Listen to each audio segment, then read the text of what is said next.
Hello everyone. Today we will start our next chapter, separation of substances. Separation of substances means जो हमारे substance होते हैं अगर वो मिक्स फॉर्म में पाए जाते हैं तो उसको हम लोग सेपरेट कैसे करेंगे, इसमें डिफरेंट डिफरेंट मेथड हम लोग पढ़ेंगे. First of all, what is mixture? What is a mixture? It is made up of pure substance. Pure substance means two और more than two substance. It is made up of two or more pure substance. means जब दो या दो से ज्यादा pure substance को हम लोग मिक्स करते हैं तो हमारा क्या बनता है? मिक्सचर बनता है. जैसे एयर को हम लोग इसलिए मिक्सचर बोलते हैं क्योंकि हम पता है कि एयर में हमें नाइट्रोजन मिलता है, oxygen, carbon dioxide and etcetera. तो these are the pure substance and when we mix it we get a mixture. जब इसको हम लोग मिलाते हैं तो मिक्सचर पाते हैं. इसीलिए हम लोग एयर को क्या बोलते हैं? मिक्सचर. टी जो हम लोग घर पे प्रिपेयर करते हैं उसमें भी वाटर, मिल्क, शुगर इस सबको मिक्स करके बनाते हैं. हमारा मिल्क भी मिक्सचर है. बेसिकली मिक्सचर क्या होता है? जब एक या दो से ज़्यादा सब्सटेंस को हम लोग मिक्स करते हैं प्योर सब्सटेंस को तो हमारा क्या प्रिपेयर होता है? मिक्सचर प्रिपेयर होता है. अब mixture can be a solid liquid और solid liquid and gases. Mixture हमारे थ्री सॉलिड भी हो सकते हैं, लिक्विड भी हो सकते हैं और गैसेस भी हो सकते हैं. First of all we are going to study why mixture of a components are separated. Means जो मिक्सचर होता है उसके हम लोग अलग अलग कंपोनेंट्स को सेपरेट क्यों करते हैं. First one, to get pure substance. Means अगर हमें उस प्योर सब्सटेंस को चाहिए तो हम उसको सेपरेट करते हैं. Suppose I am going to give an example. Suppose जो अर्थ पे जो मेटल्स पाए जाते हैं वो क्या होते हैं? मिक्सचर फॉर्म में पाए जाते हैं. अर्थ पे जो मेटल पाए जाते हैं वो मिक्सचर फॉर्म में पाए जाते हैं.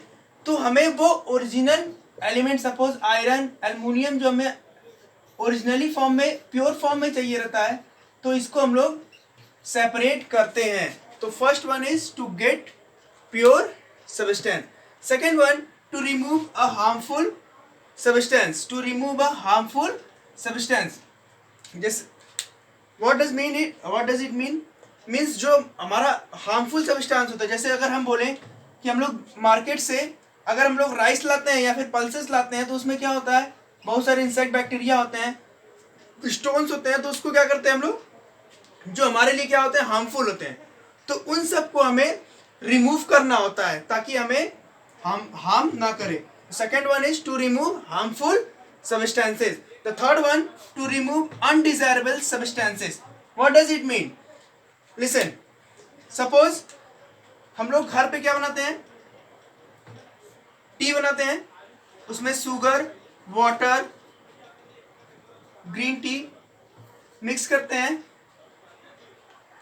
Basically we want a liquid part. Basically हमको क्या चाहिए? ये लिक्विड पार्ट चाहिए. तो हम लोग क्या करते हैं? उसका जो सॉलिड पार्ट होता है उसको क्या कर देते हैं? रिमूव कर देते हैं. तो ये जो सॉलिड पार्ट होता है जिसको हम लोग रिमूव करते हैं बाय यूजिंग सीव, जिसे छन्नी बोलते हैं. तो ये जो उसमें सॉलिड पार्ट बचता है वो हमारा क्या होता है? Undesirable substance. मतलब इसकी हमें जरूरत वहां पे नहीं पड़ती है, इसीलिए इसको हम लोग रिमूव करते हैं. तो तीन वजह से हम लोग इसको रिमूव करते हैं. To get a pure substance, to remove a harmful substance, to remove undesirable substance. Listen, there are many methods to separate a pure mixture, separate to a mixture.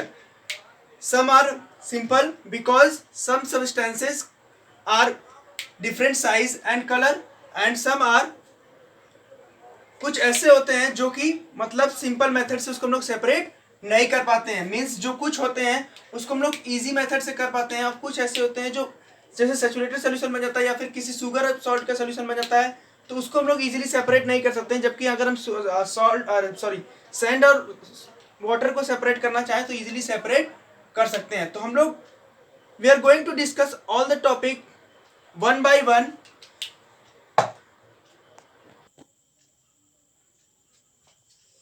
So student, we start from the first method. First one is threshing. The process of beating harvested crop to separate the grains from stalk is called threshing.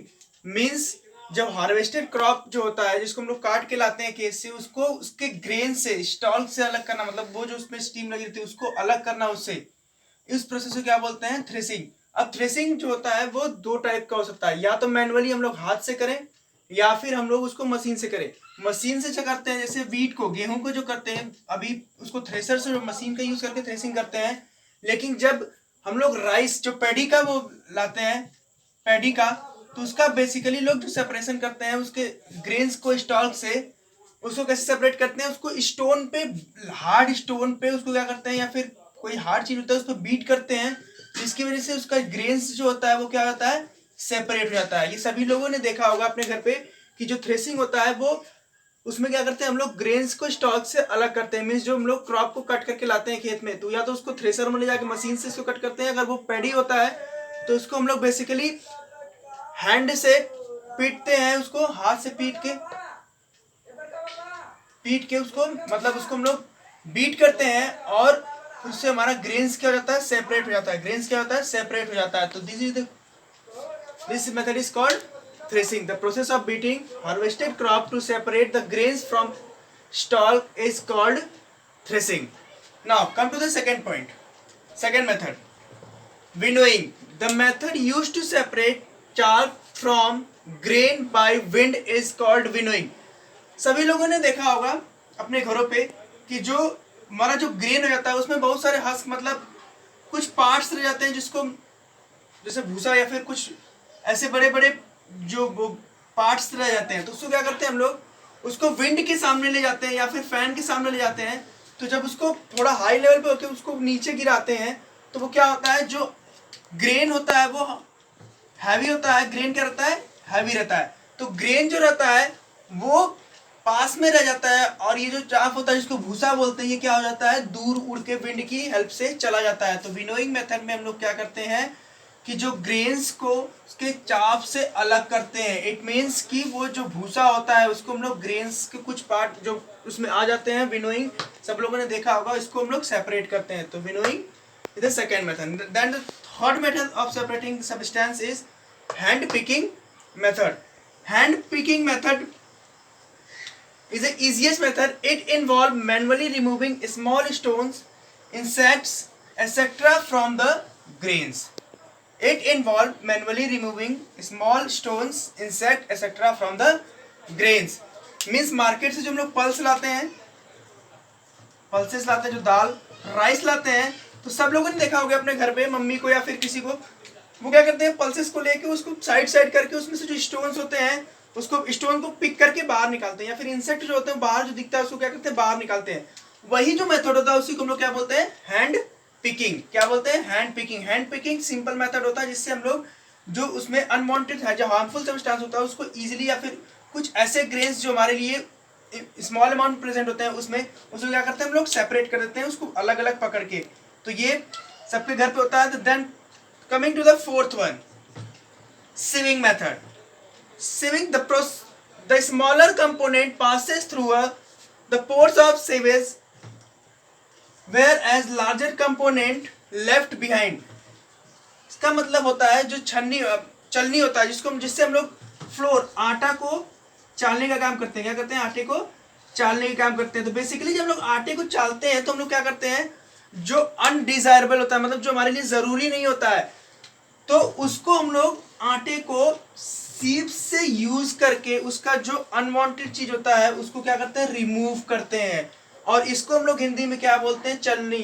जिससे हम लोग आटे को, घर पे सभी लोगों ने देखा होगा, इससे हम लोग क्या करते हैं? रिमूव करते हैं. तो जो फ्लोर होता है वो नीचे चला जाता है, और जो थोड़ा लार्जर पार्ट में रहता है, लार्जर कंपोनेंट होता है, वो क्या रहता है?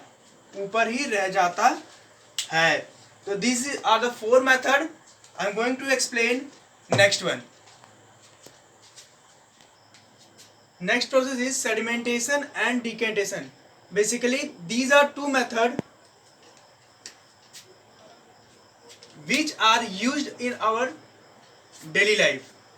I am going to explain how it is used in our daily life. Sorry,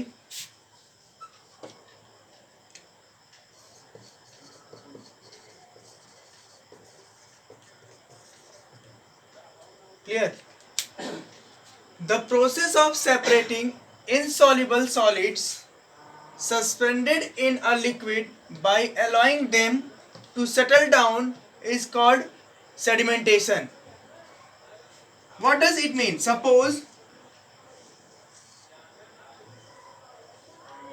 you have insoluble solid. Insoluble solid means the solid which are not soluble in water, just like sand. If you mix sand in water, मतलब अगर हम लोग sand को water में मिलाएंगे तो ये कभी भी मिलता नहीं है, ये क्या होता है, सेटल डाउन हो जाता है। तो सैंड जो होता है इनसॉल्युबल सॉलिड होता है, सैंड क्या होता है, इनसॉल्युबल सॉलिड होता है। तो इसको हम लोग कैसे सेपरेट करते हैं, तो इसको क्या करते हैं, तो सेडिमेंटेशन क्या होता है, the process of separating insoluble solid suspended in a liquid by allowing them to settle down is called sedimentation. Suppose we have a mixture of sand and water. After some time the sand deposited at the bottom, मतलब कुछ time बाद जो sand होगा वो क्या हो जाता है, जब उसको हम लोग डिस्टर्ब नहीं करेंगे तो वो क्या हो जाता है, बॉटम पे जाके बैठ जाता है, और जो लिक्विड पार्ट रहता है वो क्या रहता है, ऊपर रह जाता है। तो ये हमारा रह जाता है सैंड और ये हमारा रह जाता है वाटर। तो ये क्या कर रहा था, process of separating insoluble solid suspended in a liquid by allowing them to settle down is called sedimentation. Means ये जो हमारा प्रोसेस है ये क्या है, सेडिमेंटेशन। ये सॉलिड हमारा क्या हो गया, सेटल डाउन हो गया, और वाटर क्या रह गया, ऊपर रह गया, क्लियर वाटर क्या रह गया, ऊपर रह गया। तो इस प्रोसेस को हम लोग क्या बोलते हैं, सेडिमेंटेशन। और ये जो नीचे जो सॉलिड पार्ट जो जाके डिपॉजिट होता है इसको हम लोग बोलते हैं सेडिमेंट। क्या बोलते हैं, सेडिमेंट्स। मींस जो हमारा सैंड है इसमें सेडिमेंट है। Then followed by a decantation. What we have to do, take an another empty beaker, we have to put that liquid in that beaker without disturbing the sediment. Means इस जो clear water है इसको हम लोग को इसमें प्योरिट करना है विदाउट डिस्टर्बिंग द सेडिमेंट्स। इसको हम लोग विदाउट डिस्टर्बेंट क्या करेंगे, ये जो पूरा होगा पूरा क्लियर वाटर है इसको क्या कर लेंगे, इसमें सेपरेट कर लेंगे। तो ये जो हमारा प्रोसेस होता है इसको हम लोग क्या बोलते हैं, डिकेंटेशन। क्या बोलते हैं, डिकेंटेशन। तो ये हमारा प्रोसेस था, सेडिमेंटेशन फॉलोड बाय डिकेंटेशन। अब इसको I am going to explain how it is useful in our daily life. Suppose सब लोग मार्केट जाते हैं सबके घर से, तो राइस लेके आते हैं, उसके बाद पल्सेस लेके आते हैं। तो सबसे पहले जब उसको कुक करने से पहले क्या करते हैं, उसमें क्या करते हैं, उसको वाटर से वॉश करने जाते हैं। तो जब वाटर से वॉश करते हैं तो हम लोगों ने देखा होगा जो पल्सेस या राइस होता है वो नीचे जाके बैठ जाता है। पल्सेस और राइस जो होता है वो क्या होता है, नीचे जाके बैठ जाता है। तो जब वो नीचे बैठता है तो उस प्रोसेस को हम लोग क्या बोलते हैं, सेडिमेंटेशन। मीन्स जब पानी उसमें मिलाएंगे तो राइस क्या होता है, हैवी होता है, वो नीचे जाके बैठ जाएगा, और वाटर और उसमें जो अदर इम्प्योरिटी रहेंगी वो क्या रह जाती है, ऊपर रह जाती है। फिर उसके बाद हम लोग क्या करते हैं, विदाउट डिस्टर्बिंग, इसको हम लोग विदाउट डिस्टर्ब किए क्या करते हैं, राइस को ऐसे रहने देते हैं, उस पूरा का जो वाटर होता है उसको प्योरिट कर देते हैं, मतलब उससे बाहर निकाल देते हैं। तो जब ये सॉलिड से बच जाता है, वो लिक्विड बाहर निकल जाता है, तो इस प्रोसेस को क्या बोलते हैं, डिकेंटेशन। Clear to everyone.